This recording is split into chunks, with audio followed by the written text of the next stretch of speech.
We've told you before about South Carolina's rank as second worst in the country for women killed by men in domestic violence situations. Well, now there's an effort to get the state to try something different by taking guns away from convicted abusers. Robert Kittle tells us why it's not done already, even though there is a federal law.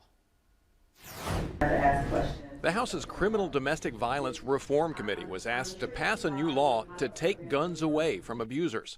77% of the women murdered by an intimate partner were killed with a gun.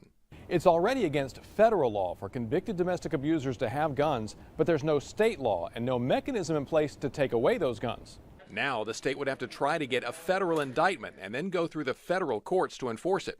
A state law would speed things up. People recognize that this is not a Second Amendment issue. This is an issue of taking guns out of the hands of very dangerous people who are already legally prohibited from having them. The question lawmakers will have to figure out in writing the law is exactly how to take the guns away.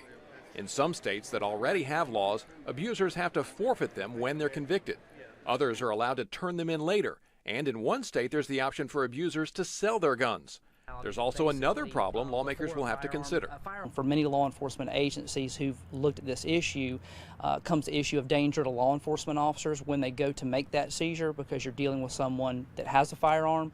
But then additionally to that is, does a law enforcement agency actually have the room to store the weapons, and for how long are they going to be specified for the storage? All questions this committee and lawmakers will have to answer.